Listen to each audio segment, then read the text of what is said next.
Assalamualaikum warahmatullahi wabarakatuh. Perkenalkan, nama saya Hayatun Nufus. Saya dari kelas RA9 Manajemen. NIM saya 6120-123-0354. Mata kuliah Pengantar Ilmu Ekonomi. Dosen pengampu Ibu Risa Nurjana SEME. Baik, saya di sini akan menjawab pertanyaan soal UAS. Yang pertama, jelaskan dampak dari terjadinya inflasi bagi sebuah negara. Nah, dampak yang pertama yaitu inflasi bisa menggerus daya beli masyarakat, di mana jika kondisi daya beli ini menurun, maka masyarakat akan lebih irit berbelanja. Padahal, motor penggerak ekonomi suatu negara salah satunya ditopang melalui konsumsi masyarakat. Jika masyarakat mengurangi belanja, otomatis pertumbuhan ekonomi akan bergerak lambat, bahkan bisa lebih rendah. Yang kedua, inflasi juga berpengaruh dan merugikan konsumen karena gaji atau penghasilan menjadi stagnan. Tetapi, biaya pengeluaran atau belanja membengkak karena kenaikan harga barang atau jasa yang menjadi kebutuhan utama.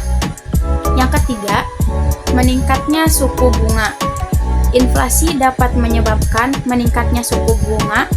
Bank sentral mungkin akan menaikkan suku bunga untuk mengendalikan inflasi.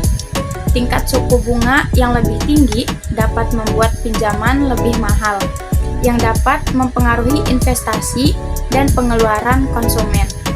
Yang keempat, menurunnya minat menabung. Inflasi dapat mengurangi minat masyarakat untuk menabung. Ketika hanya harga barang dan jasa terus naik, nilai uang yang disimpan dalam bentuk tabungan akan tergerus. Hal ini dapat mengurangi keinginan masyarakat untuk menabung dan berdampak pada sumber pendanaan bagi sektor-sektor ekonomi. Pertanyaan yang kedua yaitu, bagaimana pandangan kalian tentang investasi? Menurut saya, investasi itu sangat penting karena dengan adanya investasi, kita dapat mulai mempersiapkan kebutuhan kita di masa depan dengan memanfaatkan dana yang kita miliki saat ini. Dan menurut saya juga, investasi yang sesuai dengan diri saya adalah dengan berinvestasi emas, karena emas mempunyai harga yang cukup tinggi. Dengan mengumpulkan emas, apabila pada suatu saat nanti kita sedang terdesak dengan kebutuhan lainnya, kita bisa menjual emas tersebut untuk memenuhi kebutuhan. Pertanyaan selanjutnya yaitu, apa yang dimaksud dengan kebijakan fiskal dan moneter? Kebijakan fiskal adalah kebijakan yang diputuskan dan dikelola oleh Kementerian Keuangan. Sedangkan kebijakan moneter sepenuhnya ada pada Bank Indonesia. Kebijakan fiskal dapat mempengaruhi kondisi perekonomian suatu negara melalui pengaturan anggaran belanja pemerintah, perubahan tarif pajak, dan program subsidi. Sementara itu, kebijakan moneter dapat mempengaruhi kondisi perekonomian suatu negara melalui instrumen seperti tingkat suku bunga, cadangan wajib bank, operasi pasar terbuka, dan intervensi mata uang. Selanjutnya, produk domestik bruto atau PDB adalah nilai pasar dari semua barang dan jasa yang dihasilkan dalam wilayah suatu negara dalam jangka waktu tertentu, biasanya 1 tahun.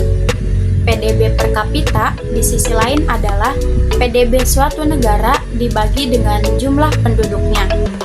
PDB per kapita sering digunakan sebagai indikator untuk mengukur tingkat kesejahteraan suatu negara, di mana semakin besar PDB per kapita mengindikasikan tingkat kesejahteraan yang lebih tinggi dan sebaliknya. Perbedaan PDB dan PNB yaitu PDB mengukur nilai barang dan jasa yang diproduksi dalam batas negara, yakni oleh warga negara dan bukan warga negara. Yang kedua, memperhitungkan pembelian barang dan jasa yang dihasilkan oleh warga negara dalam negeri dan warga negara asing di dalam negeri. Yang ketiga, dapat digunakan untuk mengukur laju pertumbuhan ekonomi nasional, membandingkan kemajuan ekonomi antar negara, dan membantu pemerintahan mengambil kebijakan. Sedangkan PNB yaitu menghitung nilai produksi barang dan jasa oleh warga negara, baik yang tinggal di dalam maupun di luar negeri. Yang kedua, mempertimbangkan pendapatan yang diperoleh warga negara, baik di dalam maupun luar negeri. Namun, tidak termasuk pendapatan warga asing yang tinggal di negara tersebut. Yang ketiga, dapat digunakan sebagai indikator untuk menentukan tingkat kesejahteraan masyarakat, termasuk standar hidup serta pendapatannya di sebuah negara. Nah, yang terakhir itu perbedaan pertumbuhan ekonomi dan pembangunan ekonomi. Pertumbuhan ekonomi yang pertama itu fokus pada aspek produksi dan pendapatan. Yang kedua, berfokus pada kenaikan kapasitas produksi dan pendapatan nasional. Yang ketiga, indikator kuantitatif yang mengukur kenaikan dalam standar pendapatan dan tingkat output produksi. Yang keempat, dapat terjadi tanpa pembangunan ekonomi yang signifikan.